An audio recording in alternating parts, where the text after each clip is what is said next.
कलाहांडी जिला केसिंगा ब्लॉक अध्यक्ष चंदन सेनापति विरुद्ध आसीथिबा अनास्था प्रस्ताव तारीख धार्य होइतला हेले निर्वाचन अधिकारी आसी नथिले। अनास्था आनिथिबा उपाध्यक्षा राजलक्ष्मी पट्टनायक सह तांकर 35 जन समर्थक ब्लॉक परिसर रे ठिकना समय पहुंची थिले। नोटिस अनुसार बैठक समय 11टा थिबा बेले कोरम हेले 12:30 रे हेबो बोली धार्य करिथिले। हेले अनास्था प्रस्ताव पाई निर्वाचन अधिकारी भाव में नियुक्ति होइथिबा अतिरिक्त उपजिल्लापाल जयदेव दास आसिले नहीं। चंदन समर्थक भी अनास्था प्रस्ताव काट खाइबा पाई आसी नथिले। गेम चेंजर होई पड़िथिबा सांसद भी आसिले नहीं। अनास्था प्रस्ताव रे मंग धरिथिबा नर्ला विधायक मनोरमा महांती खोद एई अनास्था पाई ब्लॉक कार्यालय रे बसिथिले केउ अधिकारी आसी नथिले।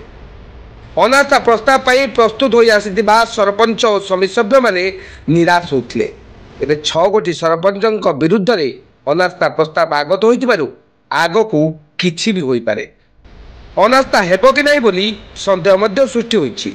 पर निर्वाचन अधिकारी स्त्री देह असुस्थ से हॉस्पिटल रे थिबारु आसी नथिबा मजिस्ट्रेट दायित्व थिबा प्रकाश होइथिले।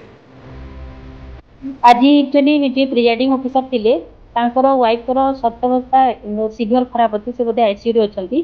सेति पई आउ डिस्ट्रिक्ट लेवल ऑफिसर्स माने आज कलाहांडी उत्सव दिवस रे बिजी अछंती। सेति पई आज एडा कविता रखा वाला आज इवनिंग सुद्धा जेंति लीगली जो डेटा से ए करिके सुटेबल डेटा करिके इवनिंग सुद्धा से जणेबी। केसिगारू मरुसिंदुर रिपोर्ट जी9 न्यूज।